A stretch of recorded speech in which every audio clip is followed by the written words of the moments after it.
Assalamualaikum warahmatullahi wabarakatuh.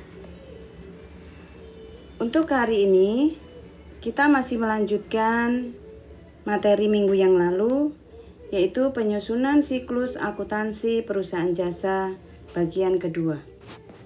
Kompetensi dasarnya menganalisis siklus akuntansi perusahaan jasa, mempraktikkan siklus akuntansi perusahaan jasa.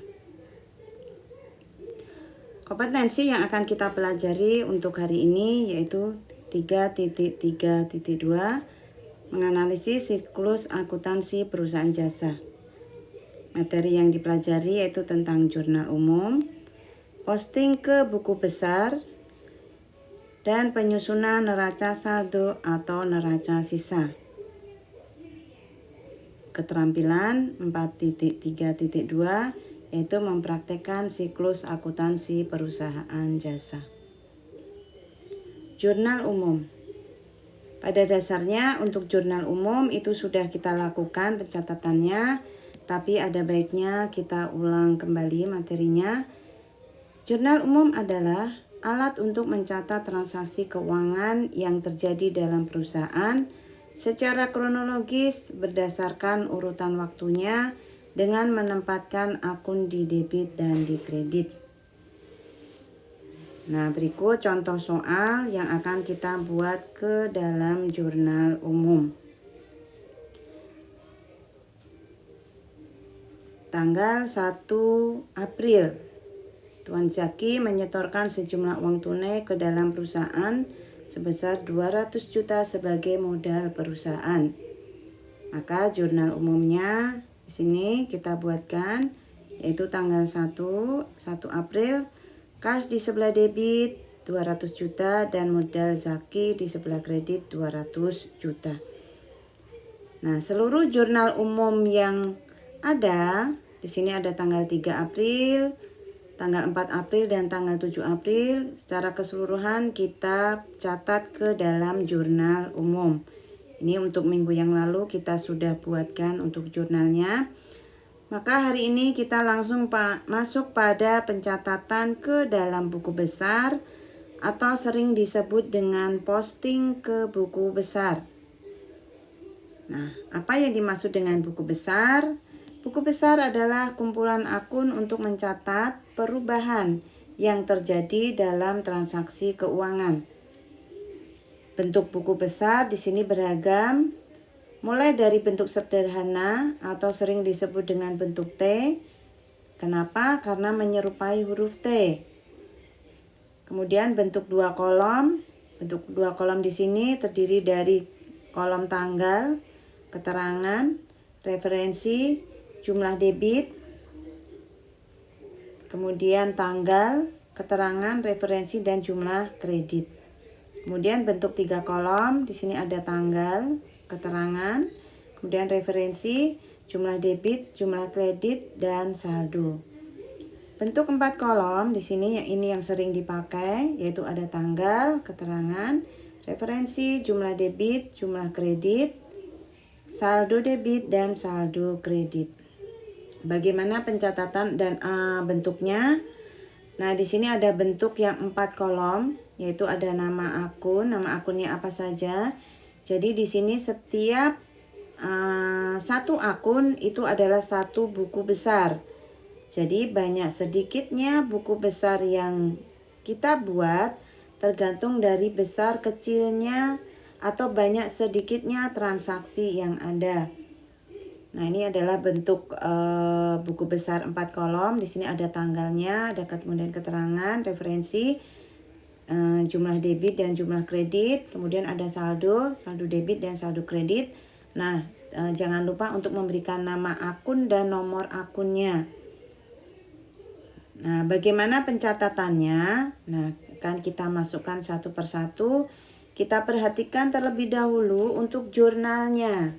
Jurnal yang ada, yang tadi sudah kita buat, yaitu dari tanggal 1, itu adanya transaksi investasi modal, yaitu sebesar 200 juta berupa kas.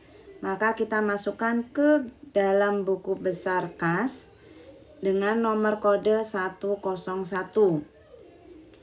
Untuk tanggalnya tanggal 1 April. Kemudian keterangan ini boleh kita kosongkan, atau misalkan ada keterangan dari bulan yang lalu atau tahun lalu, maka kita masukkan keterangannya yaitu berupa saldo. Kemudian referensi kita tuliskan di situ adalah halaman jurnal. Halaman jurnalnya halaman berapa? Di situ kalau yang pertama berarti halaman jurnal 1. Kemudian jumlah debit sebesar 200 juta. Karena kita menggunakan buku besar 4 kolom, maka kita langsung memasukkan ke dalam saldo. Nah, karena di sini jumlah debitnya 200 juta, kreditnya kosong, maka saldonya adalah saldo debit sebesar 200 juta. Nih. Kemudian berikutnya kita masukkan ke dalam kolom modal. Kolom modal di sini ada buku besarnya dengan nomor kode 301. Tanggalnya tanggal 1 April, kemudian keterangannya boleh dikosongkan atau keterangan singkat yang ada di jurnal. Kemudian referensinya JU1.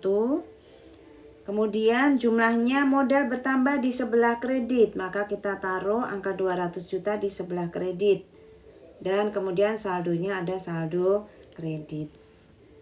Kemudian di sini karena kita sudah memposting yaitu kas dengan nomor kode 101 dan modal 301, maka kita tuliskan di dalam jurnal umum tadi, di dalam kolom jurnal umum, yaitu 101 di kolom referensi dan modal Zaki 301. Artinya apa? Bahwa kas di sini sudah diposting ke buku besar dengan nomor kode 101 dan modal Zaki dengan nomor kode 301. Nah, ini untuk memudahkan pengecekan. Kemudian tanggal 3 April di situ jurnalnya dibeli peralatan kantor secara tunai. Maka kita masukkan ke dalam jurnalnya peralatan kantor di sebelah debit karena dia bertambah. Saldo normal harta bertambah di sebelah debit. Dan kas kita masukkan di sebelah kredit karena pembeliannya dilakukan secara tunai. Maka buku besarnya, posting ke dalam buku besarnya, yaitu ke dalam kolom buku besar peralatan. Kita masukkan ke dalam buku besar peralatan, kita cari peralatannya, nomor kodenya adalah 111, yaitu tanggal 3 April. Kemudian keterangan boleh dikosongkan. Kemudian referensi JU1 sebesar 500 di sebelah debit. Dan saldonya adalah saldo debit sebesar 500.000. Kemudian di sini pembelian dilakukan secara tunai, maka masuk ke dalam buku besar kas, yaitu tanggal 3 April, keterangan kosong JU1, pembelian berarti kasnya berkurang, maka diletakkan diposting ke buku besar kas sebelah kredit. Saldonya maka di sini akan muncul sebesar 199.500.000. Kenapa? Karena debit kredit berarti dikurang, sifatnya mengurangi. Ya, debit jurnal tanggal 1 April itu 200 juta di debit, kemudian transaksi tanggal 3 500.000 di kredit, maka sifatnya adalah mengurangi. Kemudian kembali pada jurnal yaitu tanggal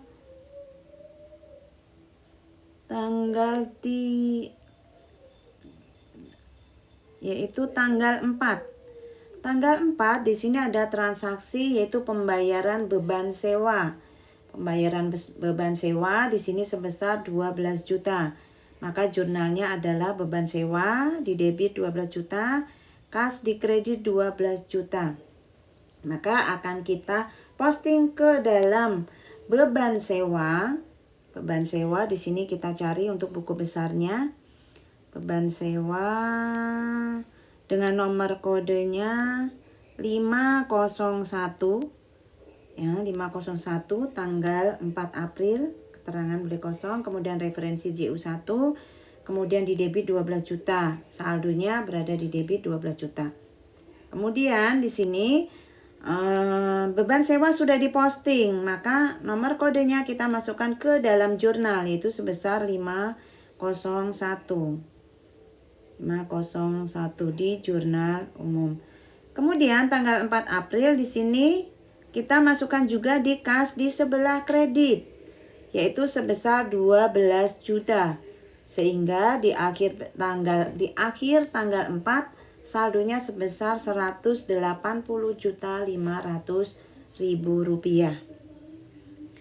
Kemudian kita masuk ke jurnal tanggal 7. Jurnal tanggal 7 yaitu berupa penyerahan diterima pendapatan dari jasa ekspedisi 75 juta, dari jumlah tersebut diterima 25 juta. Nah, di sini yaitu jurnal penerimaan pendapatan. Hanya saja di sini baru diterima tunai 25 juta, sisanya minggu depan. Maka jurnal yang akan kita buat di sini adalah kas di sebelah debit 25 juta, piutang usaha di sebelah kredit 50 juta, dan pendapatan jasa ekspedisi di sebelah kredit 75 juta. Nah, di sini kita buat jurnal buku besarnya, yaitu masuk ke dalam kas tanggal 7 April, ya, keterangan beli kosong, kemudian referensi JU1 di debit 25 juta. Nah, saldo akhir tanggal 7 itu maka berjumlah 212.500.000 rupiah. Nih, kemudian selain di kas, posting di kas, maka masuk ke dalam piutang. Karena ada sebagian pendapatan yang belum kita terima, yaitu tanggal 7 April, kemudian keterangannya kosong, referensinya JU1, piutang di sebelah debit karena bertambah 50 juta dan saldo debit 50 juta. Kemudian posting yang terakhir di sini adalah di pendapatan dengan nomor kode 401. Itu tanggal 7 April, keterangan kosong, referensi JU1, posisinya ada di sebelah kredit karena pendapatan saldo normalnya adalah di kredit. Dia bertambah di sebelah kredit. Nah, di sini saldonya di kredit sebesar 75 juta. Nah, ini adalah kegiatan posting ke dalam masing-masing buku besar. Nah, selanjutnya dari sini kita bisa buatkan yang dibuatkan yaitu neraca saldo. Nah, dari buku besar tersebut kita sudah bisa buat neraca saldo. Neraca saldo di sini sangat mudah, tinggal masukkan saja saldo-saldo dari masing-masing akun. Nah, bentuknya di sini yaitu ada nomor akun, kemudian nama akun, kemudian debit dan kredit. Nah, yang pertama di sini nomor akun 101 kas, di sebelah debit yaitu 212.500.000 rupiah. Kemudian 102 piutang usaha sebelah debit 50 juta rupiah. 111 nama akun peralatan 500.000 rupiah. Kemudian 301 modal sebesar 200 juta rupiah di sebelah kredit. Kemudian 401 pendapatan di sebelah kredit 75 juta rupiah. Dan 501 beban sewa sebesar 12 juta rupiah di sebelah debit. Maka jumlah neraca saldo di sini yaitu sebesar di debit 275 juta rupiah dan di kredit 275 juta rupiah. Nah, itu untuk pembahasan materi hari ini, yaitu yang kita mulai dari jurnal, kemudian posting ke dalam buku besar, dan terakhir adalah neraca saldo. Demikian untuk pembelajaran materi hari ini. Mudah-mudahan bisa kita pahami dan nanti bisa kita praktekkan. Kiranya cukup sekian untuk pembelajaran hari ini. Billahi taufiq wa hidayah. Wassalamualaikum warahmatullahi wabarakatuh.